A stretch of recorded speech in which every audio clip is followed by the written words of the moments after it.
Dan saya sudah pernah memberikan isyarat teman-teman sekalian agar Anda memiliki buku ini.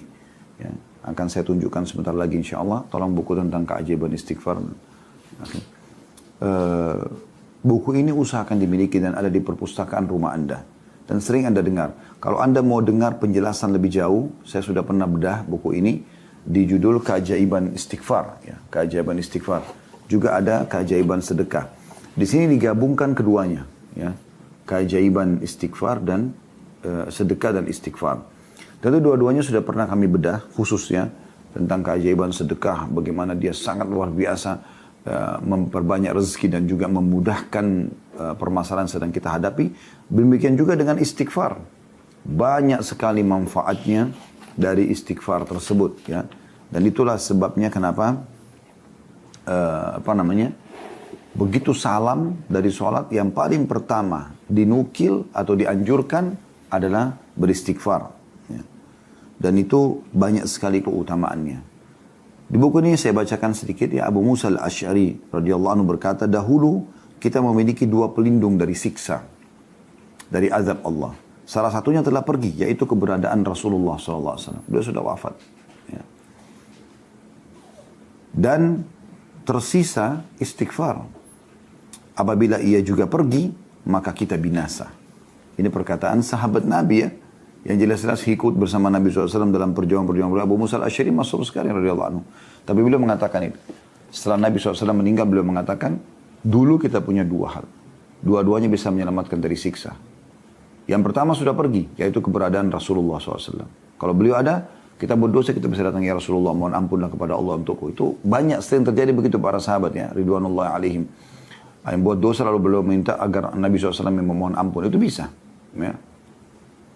Tapi sudah pergi, Nabi SAW sudah meninggal, kita nggak mungkin lagi ya, bertemu dengan beliau SAW kecuali di akhirat nanti. Dan insya Allah kita bertemu dengan beliau dimulai di haudnya SAW, atau kita akan minum dari haudnya telaga Nabi SAW.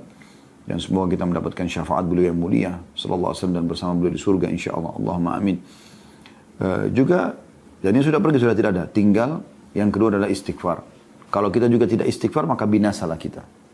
Makna ini dalam sekali, artinya kalau Anda menyombongkan diri, tidak mau istighfar kepada Allah, berarti Anda sebenarnya, teman-teman sekalian, orang yang memang siap untuk berhadapan dengan hukuman Allah Subhanahu wa taala. Karena kita tidak luput dari kesalahan dalam keseharian kita kan.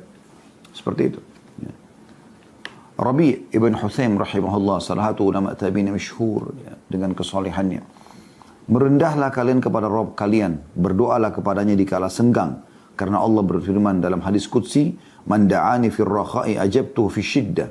Barang siapa yang berdoa kepadaku di waktu dia lagi lapang, maka aku akan terima permohonannya pada saat dia lagi sempit. Jadi lagi sehat, lagi kaya, lagi nggak ada masalah, Anda selalu berdoa sama Allah, di saat itu menjadi tiket VIP untuk supaya doa Anda di saat Anda sedang ada masalah diterima oleh Allah SWT.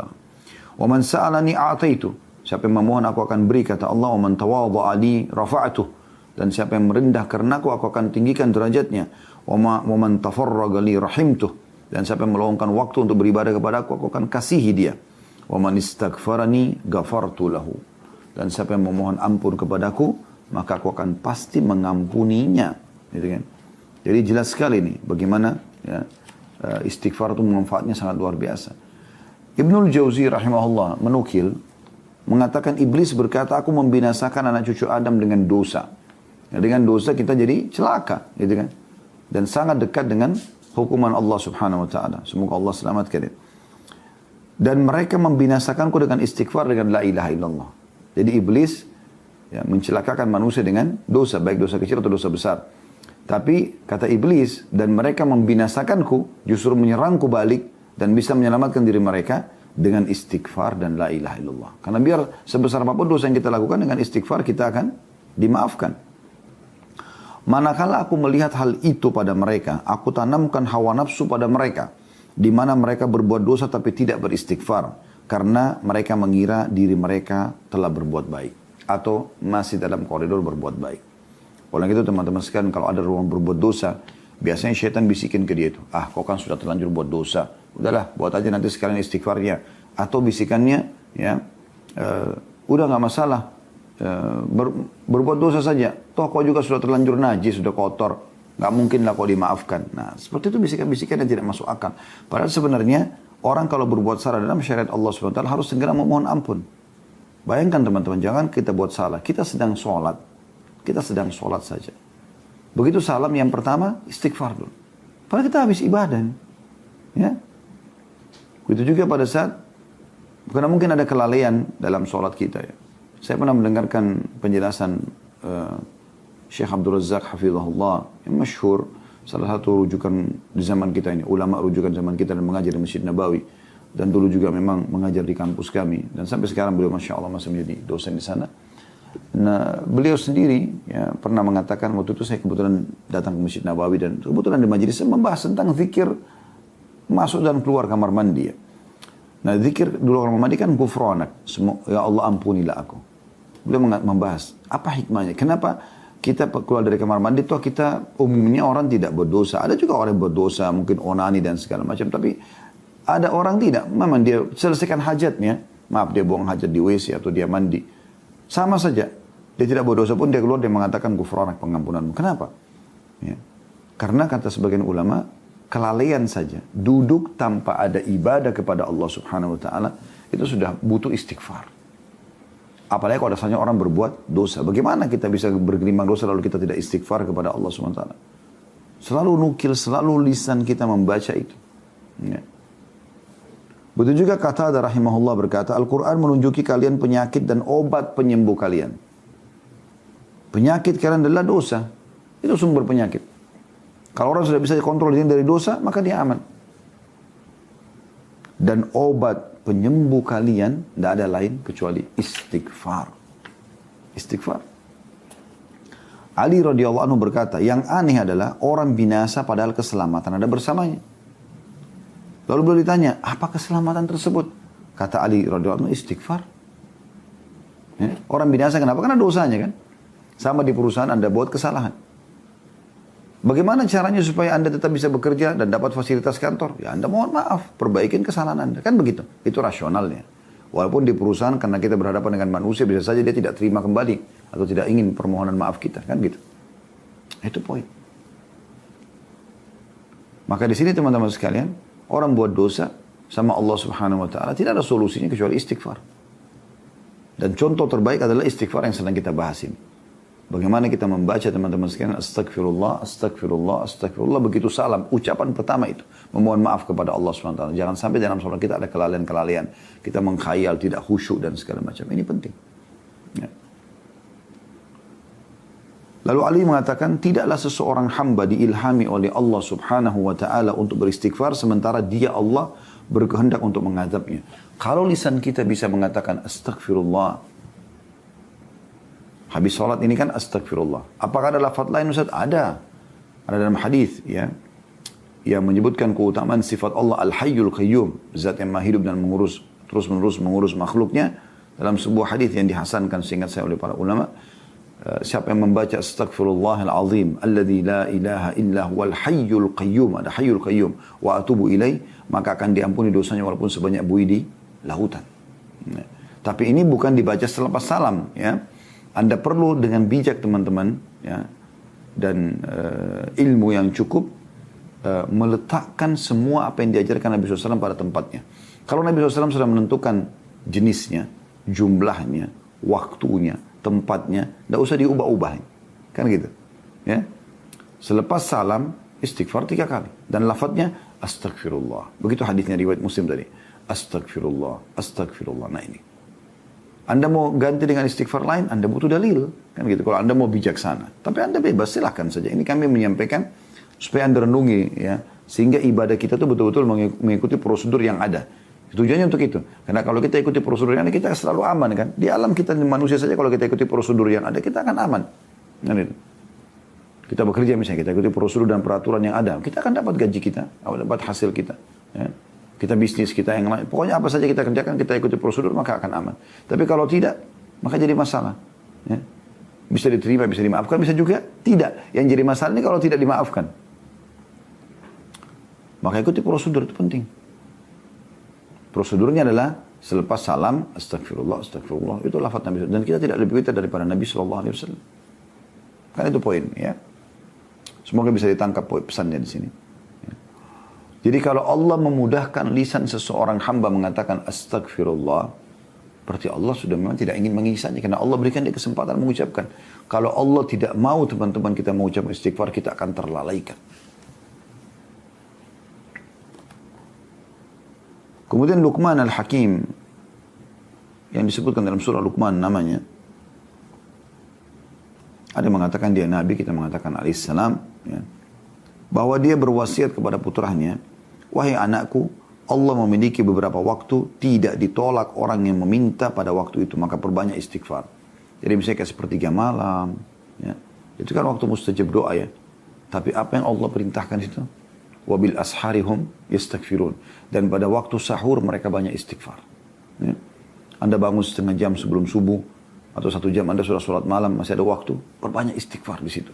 Dipuji oleh Allah Subhanahu wa taala istighfar itu. Dan Allah memang menanyakan kepada para malaikat jadi sepertiga malam, apakah ada hamba-hambaku yang beristighfar, maka saya maafkan. Kan begitu. Aisyah berkata radhiyallahu anha, Tuba itu nama surga ya. Menurut pendapat sebagian ulama, nama pohon di surga. Bagi orang yang mendapatkan banyak istighfar dalam buku catatan amalnya. Abu Minhal berkata rahimahullah, tidaklah seorang hamba didampingi dalam kuburnya oleh pendamping yang lebih dicintai daripada istighfar. Itu yang paling dia suka. Al-Hasan Basri berkata rahimahullah, perbanyaklah istighfar. Jadi bukan cuma istighfar, perbanyak, selalu astagfirullah, astagfirullah, gitu aja. Perbanyak. Di rumah-rumah kalian, di meja-meja makan kalian, di jalan-jalan kalian, di pasar-pasar kalian, di majelis-majelis atau pertemuan-pertemuan kalian. Karena kalian tidak tahu kapan ampunan akan turun. Seorang Arab Badui berkata, siapa yang ingin menjadi tetangga kami di tanah kami, hendaklah memperbanyak istighfar. Karena istighfar adalah awan tebal yang mengandung air hujan. Artinya mereka sampai memahami istighfar sampai pada level itu. Artinya kalau ada yang mau menjadi tetangga kami hanya minta satu. Syaratnya mereka banyak istighfar kepada Allah. Karena dengan dia istighfar, kami itu istighfar, maka akan turun hujan. Maka semua akan subur. Hewan-hewan ternak akan bisa hidup karena ada air. Dengan air hujan juga tumbuh rumput-rumputan, ya, perkebunan mereka, pertanian mereka segala macam gitu ya. Bakar bin Abdullah al-Muzani rahimahullah berkata, kalian banyak berbuat dosa, maka perbanyaklah istighfar. Karena sungguhnya kalau orang menemukan istighfar dalam catatan amalnya pada setiap jarak 2 baris, berbuat dosa astagfirullah, dia akan senang melihat tempat itu. Tentu ini bukan, jangan mengambil poin negatifnya. Jangan selalu mengatakan, oh kalau gitu kita buat dosa aja terus lalu kita istighfar. Bukan itu maksudnya. Artinya, kalau ada orang sampai buat dosa, jangan berhenti beristighfar. Tentu usahakan jangan mengulangi dosa tersebut semaksimal mungkin. Jangan dia bermain-main sama Allah Subhanahu wa taala. Nah, orang bisa tergoda dalam berbuat dosa, tapi yang penting dia kembali kepada Tuhannya. Ibnu Taimiyah rahimahullah berkata, ini kenapa beliau banyak punya tulisan-tulisan, hafalannya sangat luar biasa. Bahkan Ibnu Taimiyah rahimahullah sekarang sudah cetak bukunya dalam bentuk yang luar biasa setelah meninggal sekian lama ya. Sudah dihitung ya ratusan tahun beliau meninggal rahimahullah. Beliau itu pernah di penjara lalu beliau menulis apa yang beliau tahu di tembok. Tembok-tembok penjara penuh dengan ilmu. Jadi saking luasnya ilmu yang Allah SWT berikan subhanallah. Apa yang beliau kasih resepnya kepada kita? Supaya tidak mudah lupa hafalan dan segala macam. Beliau mengatakan, fikiranku terpaku pada sebuah masalah yang sulit bagiku. Kayaknya nggak ada solusinya nih. Gitu. Maka aku beristighfar kepada Allah 1000 kali sampai dadaku dilapangkan dan masalah yang sulit terpecahkan. Aku kadang berada di pasar, masjid dan sekolah. Tapi hal itu tidak menghalangiku dari zikir dan istighfar sampai aku meraih apa yang aku inginkan. Jadi nasihatnya penting. Karena ada masalah, tidak ada masalah pun istighfar. Tapi kalau ada masalah, beliau terus istighfar sampai beliau merasa lapang dadanya. Dan tidak mengenal waktu dan tempat lagi. Ya. Anda lagi meeting teman-teman sekalian, apa salahnya kalau Anda beristighfar kepada Allah? Kan tidak ada salahnya, tidak ada ruginya gitu. Ya. Sesuatu yang mudah sebenarnya.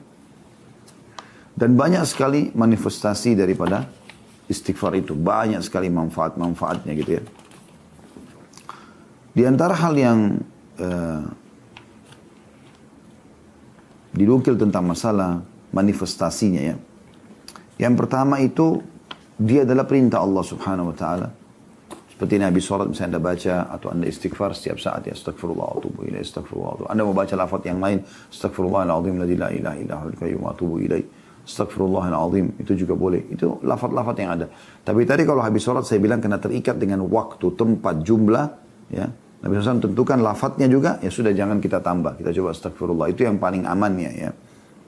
Tapi selain sholat tidak ada masalah. Pada saat tidak ditentukan jenisnya dan juga jumlahnya. Karena Allah Subhanahu wa taala mengatakan kepada nabinya Muhammad sallallahu alaihi wasallam dalam surah Al-Mu'min ayat 55, A'udzu billahi minasyaitonir rajim. Fasbir inna wa'dallahi haqqun wastaghfir li dzambika wasabbih bihamdi rabbika bil 'ashyi wal ibkar. Maka bersabarlah kamu hai Muhammad. Saya seperti kita sekarang ini benar ya, penyampaian Allah Subhanahu wa taala kepada Nabi Muhammad SAW, dan ini juga benar kalau orang mukmin itu menjalankannya, pasti benar, tidak mungkin salah. Sabarlah. Kalau ada di antara Anda sudah mulai belajar agama, sudah mulai mendekatkan diri kepada Allah SWT, sabar. Tinggal sabar, istiqomah aja situ. Tidak ada masalah, gitu kan. Sampai meninggal. Gitu. Bersabarlah hai Muhammad di atas kebenaran ini. Sampai meninggal. Karena sungguhnya janji Allah itu benar. Dan mohonlah ampun untuk dosamu dan bertasbihlah seraya memuji Tuhanmu pada waktu pagi dan pada waktu petang dan pagi. Ya. Jadi di sini kita lihat Nabi Muhammad SAW saja orang yang mulia, tetap Allah SWT suruh beliau beristighfar kepada Allah. Jadi ini manifestasi yang pertama yang bisa kita dapatkan dari istighfar. Artinya kita menjalankan perintah Allah Subhanahu Wa Taala. Juga dalam surah Muhammad ayat 19 Allah SWT berfirman, A'udzu billahi minasyaitonir rajim, fa'lam annahu la ilaha illallah wastaghfir li dzambika walil mu'minina wal mu'minat wallahu ya'lamu mutaqallabakum wa mathwaakum. Maka ketahuilah bahwa sesungguhnya tidak ada Tuhan yang berhak disembah selain Allah, dan mohonlah ampunan bagi dosamu dan bagi dosa orang-orang mukmin, lelaki dan perempuan, dan Allah mengetahui tempat kamu berada dan tempat tinggalmu. Ini perintah Allah SWT kepada Nabi SAW untuk memohon ampun atas dosa beliau sendiri kalaupun beliau melakukannya. Dalam surah An-Nasr ayat 3 juga Allah SWT mengatakan, A'udzu billahi minasyaitonir rajim, fasabbih bihamdi rabbika wastaghfirhu innahu kana tawwaba. Bertasbihlah dan memuji Rabbmu dan mohonlah ampun kepadanya, sungguhnya Dia Maha penerima taubat. Dan dalam surah An-Nisa 106 Allah SWT berfirman, wastaghfirillah innallaha kana ghafurur rahim. Dan mohonlah ampun kepada Allah, sungguhnya Allah Maha Pengampun lagi Maha Penyayang. Astaghfirullahaladzim, la ilaha illa huwal hayyul qayyum wa atubu ilaih. Apa sulitnya ucapkan itu? Apa sulitnya teman-teman sekalian lagi nunggu lampu merah, astagfirullah atubu ilaih, astagfirullah atubu ilaih, astagfirullah atubu ilaih. Lagi antri mau bayar di kasir, astagfirullah atubu ilaih, astagfirullah atubu ilaih, astagfirullah. Lagi di lift, mau naik ke lantai berapa di kantor Anda, astagfirullah atubu ilaih, astagfirullah atubu ilaih, astagfirullah. Kenapa? Teman-teman lagi habis mandi, mau buka lemari sambil ngambil baju, pilih baju, astagfirullah atubu. Apa susahnya? Kenapa gak ucapin ini? Ya, sambil mau menuju ke rak ambil sepatu, astagfirullah atubu ilaih. Sambil menuju ke mobil, sambil mau buka pintu mobil, sambil jalan. Kenapa pada saat menunggu makanan disiapkan oleh istri tidak mengatakan astagfirullah atubu ilaih? Kenapa seorang istri tidak pada saat masak mengatakan astagfirullah atubu ilaih? Terus saja astagfirullah atubu ilaih. Apa ruginya? Selama Anda tidak berbicara sama orang, kan istighfar saja. Memperbanyak istighfar sangat bagus. Ya. Dan sekian banyak contoh yang bisa Anda lakukan berhubungan dengan masalah ini. Ya. Dan juga dalam surah Nisa 106 Allah mengatakan kepada Nabi Muhammad SAW, wastaghfirillah innallaha kana ghafurur rahim. Dan mohonlah ampun kepada Allah, sungguhnya Allah Maha Pengampun lagi Maha Penyayang, gitu kan. Begitu juga Allah mengatakan dalam surah Muzammil ayat 20, wastaghfirullah innallaha ghafurur rahim. Mohonlah ampun kepada Allah, sungguhnya Allah Maha Pengampun lagi Maha Penyayang. Ya. Dalam surah Al-Imran 133 Allah menyuruh kita bersegera dan tidak menunda istighfar dan taubat kembali ke jalannya. A'udzu billahi minasyaitonir rajim. Wasari'u ila magfiratin min rabbikum wa jannatin arduha as-samawati wal ardu iddat lil muttaqin. Dan bersegeralah kamu kepada ampunan dari Tuhanmu dan kepada surga yang luasnya seluas langit dan bumi yang disediakan untuk orang-orang yang bertakwa. Bertakwa. Di sini kita disuruh bersegera untuk memohon ampun kepada Allah Subhanahu wa taala. Sekarang Anda lagi nunggu mendengarkan ceramah, Anda kan bisa astagfirullah atubu ilaih, astagfirullah atubu ilaih, astagfirullah atubu ilaih. Bisa saja. Enggak ada rugi. Minimal Anda baca 100 kali sehari. Itu tidak ada susahnya sama sekali. Ya. Kemudian Allah SWT juga ya, mengatakan tentang orang-orang kafir. Kalau mereka beristighfar dan taubat kepada Allah, kembali ke agama Allah, Allah bisa maafkan. Dalam surah Al-Ma'idah ayat 74. A'udzu billahi minasyaitonir rajim. Afala yatubuna ilallahi wa yastaghfiruna. Wallahu ghafurur rahim. Mengapa mereka tidak bertobat kepada Allah dan memohon ampun kepadanya, dan Allah Maha Pengampun lagi Maha Penyayang? Tentu diikuti dengan keimanan. Gitu. Kemudian dalam hadis qudsi yang mulia, hadis ini mulia sekali tentang manfaat istighfar ya. Hadis ini diriwayatkan oleh Tirmidzi dengan sanad hasan sahih. Kata baginda Nabi SAW, Allah SWT berfirman, Ya ibna Adam, lau balagat dhunubuka ananas sama'i thumma istaghfartani, ghafartu laka wala ubali. Wahai anak Adam, seandainya dosamu mencapai langit, penuh banyak sekali. Kita kan postur tubuh kita kecil, mencapai langit seperti apa. Tapi dosamu sebesar itu pun, penuh langit semuanya. Ya. Mencapai langit dari bumi sampai langit, itu luar biasa jaraknya. Gitu kan. Kemudian kau memohon ampun atau istighfar kepadaku. Kata Allah. Astagfirullah, itu beda lisan sekali, ringan sekali di lisan kita gitu. Maka niscaya kata Allah, aku mengampunimu dan aku tidak peduli. Karena tidak ada yang bisa intervensi di haknya Allah SWT. Ini manifestasi yang luar biasa. Bagaimana itu adalah perintah Allah dan Allah memastikan akan diterima. Gitu kan. Istighfar yang kedua manifestasinya adalah mendatangkan rezeki. Siapa tidak mau teman-teman kalau dikatakan, mau nggak rezekimu bertambah? Oh, orang pasti mengatakan mau. Jadi kalau dia masih punya akal sehat dan dia tahu, ya, atau dia beriman kepada Allah Subhanahu Wa Taala. Maka Nabi Nuh alaihissalam mengajarkan kepada kaumnya, dan itu dinukil oleh Allah SWT dalam surah Nuh ayat 10 sampai ayat 12 tentang manfaat istighfar. Ini Allah perintahkan Nabi Nuh alaihissalam menyampaikan. Apa kata Allah SWT? A'udzubillahi minasyaitonirrajim. Melalui lisan Nabi Nuh alaihissalam. Faqultu astaghfiru rabbakum innahu kana ghaffara. Aku katakan kepada kaumku, mohonlah ampun kepada Tuhanmu, sungguhnya Dia Maha Pengampun. Apa manfaatnya? Yursilis sama' alaikum midrara. Niscaya Dia akan mengirim kepadamu hujan yang lebat. Ini bukan hujan yang mendatangkan bahaya ya, tapi dengan hujan maka hewan-hewan bisa hidup, manusia bisa hidup. Ya, air tidak kering. Ya. Kemudian juga tumbuh-tumbuhan bisa tumbuh. Ya. Tidak asing lagi manfaat air buat kita. Kemudian wa yumditkum bi amwalin wa banina wa ij'al lakum jannatin wa ij'al lakum anhara. Dan pasti Dia akan tambahkan untuk kalian harta dan juga keturunan, serta juga Dia akan menjadikan buat kalian kebun-kebun dan juga sungai-sungai. Ya. Jadi dengan istighfar itu manfaatnya. Itu dengan istighfar itu manfaatnya. Ya. Kemudian juga ada seseorang yang pernah dinukil teman-teman sekalian. Orang ini datang kepada Nabi SAW. Kemudian dia berkeluh kesah karena sudah lama menikah, tidak punya anak. Ya. Dalam sebuah riwayat disebutkan oleh dalam Musnad Abu Hanifah,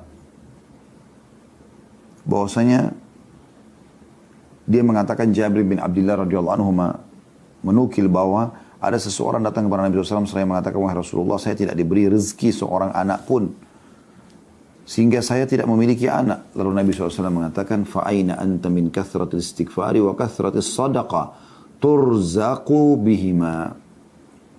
Mana kamu dari memperbanyak istighfar dan memperbanyak sedekah? Dua hal ini, senjata yang luar biasa. Dengannya lah, atau dengan keduanya, atau salah satunya, engkau akan diberikan rezeki. Ya. Dan kata Jabir bin Abdullah, dan laki-laki tersebut akhirnya memperbanyak istighfar dan sedekah. Jabir mengatakan, dan laki-laki tersebut diberikan 9 anak laki-laki.